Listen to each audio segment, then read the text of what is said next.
بسم اللہ الرحمن الرحیم۔ اکثر لوگوں کا ایک سوال آتا ہے کہ ہم نے اللہ سے بڑی دعائیں کی، اتنی بار میں نے اللہ کا ذکر بھی کیا، تہجد بھی پڑھی، پر اب تک میری دعا اللہ نے قبول کیوں نہیں کی؟ تو یاد رکھو، صحیح بخاری کی ایک روایت ہے، نبی کریم صلی اللہ علیہ وآلہ وسلم نے فرمایا کہ جب بھی اللہ سے دعا کرو اپنے گمان کو درست کرو، کیونکہ اللہ بندے سے اس کے گمان کے مطابق ہی معاملہ کرتا ہے، اور اس یقین سے دعا کرو کہ اللہ پاک قبول فرمائے گا۔ یاد رکھو، دعا دنیا کا وہ واحد پاورفل ٹول ہے جو انسان کی پوری قسمت تک کو پلٹنے کی طاقت رکھتا ہے۔ نبی کریم صلی اللہ علیہ وآلہ وسلم نے فرمایا، ابن حبان کی روایت ہے کہ تقدیر کو دعا ہی ٹال سکتی ہے۔ اللہ نے دعا میں اتنی طاقت رکھی ہے کہ قسمت کا قلم اگر تمہارے لیے کوئی دکھ لکھنے کا ارادہ رکھتا ہے تو دعا ہی وہ واحد چیز ہے جو اسے روک سکتی ہے۔ یاد رکھو، تم جتنی دفعہ دعا کے لیے ہاتھ اٹھاتے ہو نا، اللہ اتنی دفعہ تمہاری دعاؤں کا جواب دیتا ہے۔ تم یہاں ایک قطرے کو روتے ہو اور وہ تمہیں 7 سمندر دینے کو تیار ہے۔ عطا کی تدبیریں وہ خود بناتا ہے، جو چیز تمہیں چاہیے وہ تمہیں خود ڈھونڈ رہی ہے اور تمہیں اپنی طرف متوجہ کر رہی ہے۔ یہ ایک بہت بڑا راز ہے ہر اس شخص کے لیے جو اسے سمجھ سکتا ہے۔ اللہ پاک فرماتا ہے، زمین اور آسمان کی پیدائش میں، رات اور دن کے باری باری آنے میں ان ہوش مند لوگوں کے لیے بہت نشانیاں ہیں جو اٹھتے بیٹھتے ہر حال میں خدا کو یاد کرتے ہیں۔ کوئی ہاتھ چھڑائے تو جانے دو، کوئی بدل گیا تو بدلنے دو، کوئی تکلیف دے رہا ہے تو صبر کر لو، کوئی دل توڑ رہا ہے تو برداشت کر لو، کیونکہ ہر کام اللہ کی اجازت سے ہوتا ہے اور اس میں کوئی حکمت پوشیدہ ہوتی ہے۔ یاد رکھو، زندگی میں کوئی کام تمہاری مرضی کے مطابق ہو جائے تو شکر ادا کیا کرو، اور اگر تمہاری مرضی کے خلاف ہو رہا ہے تو اور بھی زیادہ شکر ادا کیا کرو، کیونکہ وہ کام میرے رب کی مرضی سے ہوگا، اور وہ رب اندیشوں سے پاک فیصلے فرماتا ہے۔ قرآن فرماتا ہے، اور اگر اللہ تجھے کسی مصیبت میں ڈال دے تو خود اس کے سوا کوئی نہیں جو اس مصیبت کو ٹال دے، اور اگر وہ تیرے حق میں کسی بھلائی کا ارادہ رکھتا ہے تو اس کے فضل اور اس کی قسمت کو پھیرنے والا بھی کوئی نہیں ہے۔ وہ اپنے بندوں میں جس کو چاہتا ہے اپنے فضل سے نوازتا ہے، اور وہ بڑا درگزر کرنے والا اور بہت رحم فرمانے والا ہے۔ تم جانتے ہو اللہ اپنا کن کب فرماتا ہے؟ جب تم حق اور سچ کے ساتھ عاجزی اختیار کرتے ہو، تو پھر اللہ بھی تمہیں بلندی عطا فرماتا ہے اور تمہاری من پسند چیزوں سے تمہیں نوازتا ہے۔ اللہ پاک فرماتا ہے کہ جو شخص سچائی لے کر آیا اسے اپنے رب کے ہاں وہ سب کچھ ملے گا جس کی وہ خواہش کرے گا۔ جانتے ہو، تمہاری دعاؤں کے راستے آسان کب ہوتے ہیں؟ دراصل مسئلہ صرف اتنا ہے کہ تم دوسروں سے امید رکھتے ہو اور اللہ سے نہیں۔ اگر تم اسباب پر یقین رکھتے ہو تو پھر اسباب بنانے والے پر یقین کیوں نہیں؟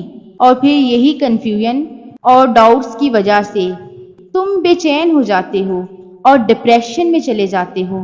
دیکھو، قرآن کھولو اور ڈھونڈو اپنے مسئلے کا حل۔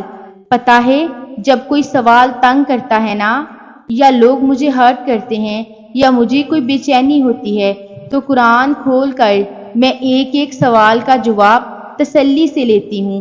میرا رب فرماتا ہے، اور جو کوئی اللہ پر یقین رکھے گا تو اللہ اس کے لیے کافی ہے۔ اگر تنہا رہ گئے ہو تو کوئی بڑی بات نہیں، وہ زندگی ہی کیا جسے تنہائی نصیب نہ ہو۔ تم کوئی عام بندے نہیں رہے، پھر تم بہت خاص ہو جاتے ہو، کیونکہ جب انسان تنہا ہوتا ہے نا تو اس کے ساتھ اللہ ہوتا ہے۔ اللہ پاک فرماتا ہے، جن لوگوں نے یہاں تقویٰ کیا اللہ ان کو نجات دے دے گا، اور ان کو نہ کوئی تکلیف پہنچے گی اور نہ وہ غمگین ہوں گے۔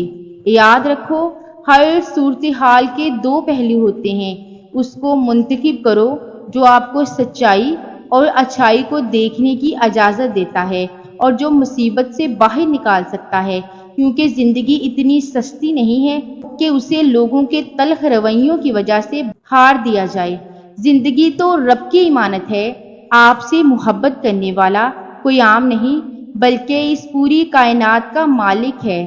یاد رکھو، اس کائنات کا سب سے بڑا سچ تو یہ ہے کہ انسان جو کوئی بھی ہو، اگر وہ کچھ کرنے کا ارادہ کر لے اور اللہ سے دعا بھی کرے تو وہ ہو کر ہی رہتا ہے۔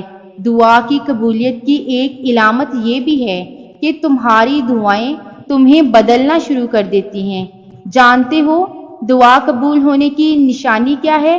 جب تم کچھ کرنے کا ارادہ کر لو اور کسی بھی چیز سے خوف نہ کھاؤ سوائے اللہ کے، اور اپنی منزل کو پانے میں کبھی ہمت نہ ہارو، چاہے راستے کتنے ہی مشکل کیوں نہ ہو، تم اپنا سفر جاری رکھو اور اللہ کی رسی کو مضبوطی سے تھامے رکھو تو خوبصورت معجزے تمہارا مقدر بن جاتے ہیں۔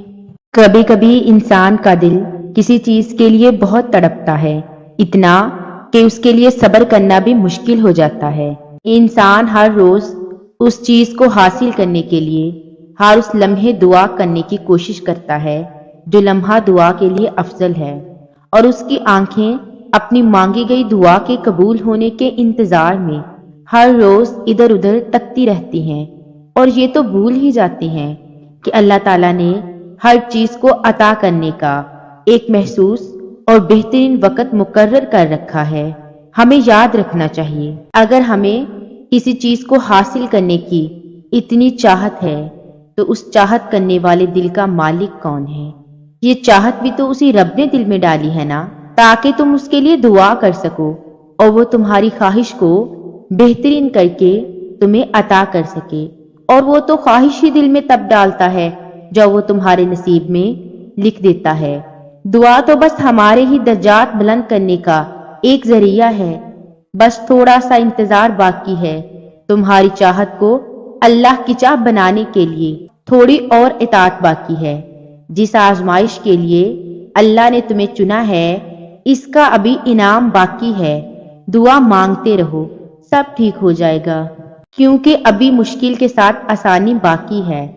اللہ کی طرف سے کی گئی دیر میں کتنی خیر ہے تمہیں تب سمجھ آئے گا جب یہ صبر کے اشک بار سجدہ شکر کے سجدوں میں بدل جائیں گے، اور اس وقت تم کانپتے لبوں سے اس کے المجیب قبول کرنے والا ہونے کی گواہی دو گے۔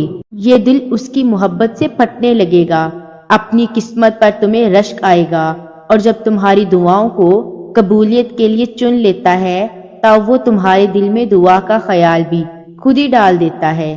میری دل سے دعا ہے اللہ پاک آپ سب کو شاد و عباد رکھے۔ جو میرے بہن بھائی پریشان ہیں اللہ پاک ان سب کی پریشانیوں کو دور فرمائے اور سب کی دعاؤں کو قبول و منظور فرمائے، آمین ثم آمین۔ اگر آپ کو ویڈیو اچھی لگی ہے تو چینل کو سبسکرائب کر دیں اور ویڈیو کو لائک کر دیں۔ جزاک اللہ۔